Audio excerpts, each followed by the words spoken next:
Well, hey folks, it's your old pal King Waspinator. Welcome back to Total Party Skills. Hit like and subscribe.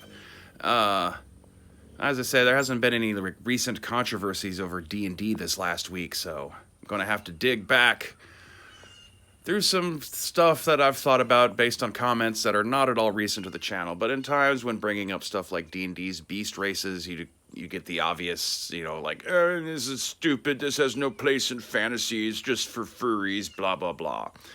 As to the thing with furries turning people off to the idea of having, humanoid cats or rabbits or whatever else in your D&D game, there's going to be people out there who will sexually fetishize anything.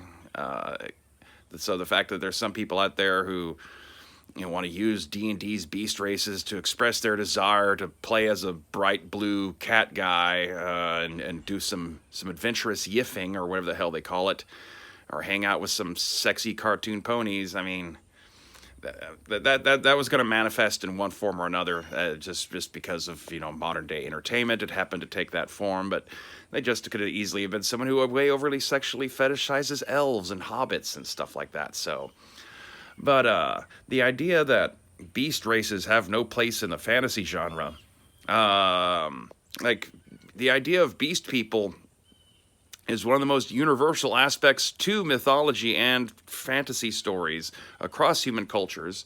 Way predates stuff like elves and dwarves and orcs and all that kind of stuff. And as I said, it's much more universal. Cultures from around the world have stories involving shapeshifters or beasts that walk as men and all that kind of stuff. Whereas elves, mountain dwarves, orcs, and all that are very, derivative from one region of the planet, and efforts to try to stretch the meanings of these things so that they can incorporate other culture stories, so you can say that, oh yeah, there's also vampires in China, when the stuff that we try to call Chinese vampires aren't really the same as the vampiric legends that come out of Greece and Romania and stuff like that. We're kind of trying to force it to try to create a universality that's not necessarily there. Whereas, like I said, like pretty much all mythology, features talking animals or animal heroes and all that kind of stuff. So the idea that shouldn't be included in a universal fantasy game like Dungeons and Dragons, I don't know. I don't really think that's legit. I'm sorry to say. That universality also of beast creatures, makes it much easier to portray a first encounter with an unknown race to player characters than some of the more made-up stuff that is to be found in D&D and other role-playing game products. People who have no familiarity with Magic the Gathering or Ravnica, if you tell them that they meet a Vedalken, you have to stop and explain a bit about what the hell they look like, who they are, what kind of people they are. Whereas if you tell them they run into a Loxodon and just tell them it's an elephant dude, without having to say much, their own ideas of what elephants are like is going to inform the player and how their character should react to what it is they're seeing and encountering. Same thing, if they run into a Leonin or a Tabaxi or a Kenku. We all have opinions and thoughts about the natures and attitudes of various animal species that translate really well. You don't have it's a nice shorthand. It's also a good way to set up a subversive kind of storytelling, because you can have them meet a Leonin, and of course people might think lions are going to be like this and this and this, and then when they turn out to be really nice and civilized and want to eat vegetable soup, that's a surprise. Whereas with the Vedalken, who the fuck knows? Whatever they're told is fresh information to the player who's unfamiliar with the setting ahead of time and all that kind of stuff.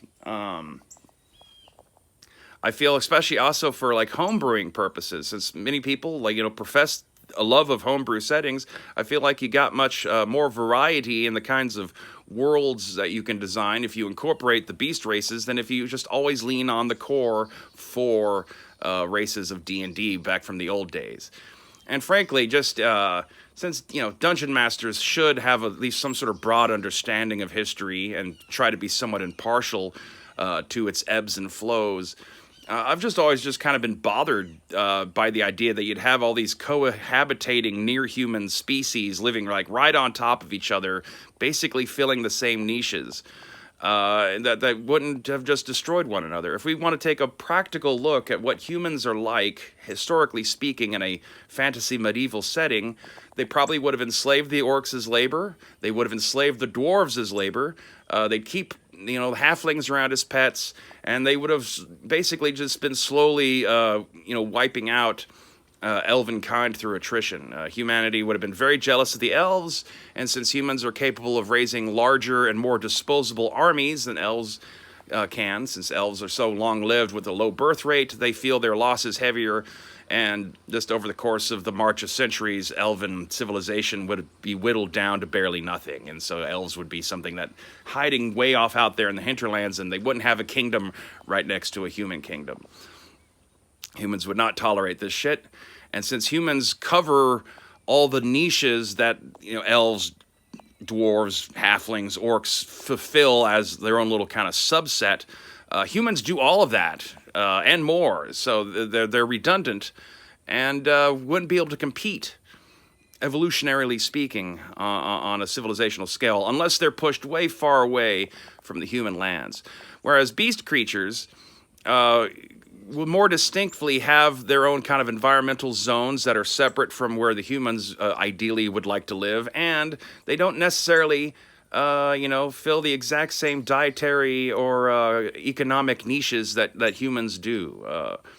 Wolf people would not operate so identically to humans that they would be butting heads constantly, albeit D&D for some reason seems to want to avoid having playable canine races for some reason, which I've always felt was a little odd. Maybe it'll be the Ardlings. I'll never know. I'm not going to get one D&D purely just for the tantalizing tidbit of a new race of Ardlings, whatever the hell that's supposed to be. Don't bother telling me in the comments below. I don't really care. It's just, I don't know, like I said, there hasn't been any good juicy controversies to talk about, and so I was just thinking about just the fact that, there's the people who just reflexively want to reject anything new that's introduced to D&D, without considering the fact that, how many fucking homebrew settings do we need with elves, humans, and dwarves? Elves, humans, and dwarves. Elves, humans, and dwarves. How many variants of that do we need before that just gets tiresome? The beast races are a nice, easy way to introduce non-humans that you don't have to, give a whole ream of biographical info and exposition dumps to your players so they understand what the fuck they're interacting with. And they are a core facet of most root mythology for human cultures around the world. So, as I said at the beginning, the idea that they have no place in the fantasy genre is just wrong-headed. So, I guess that's about it. And things. Stay waspinated.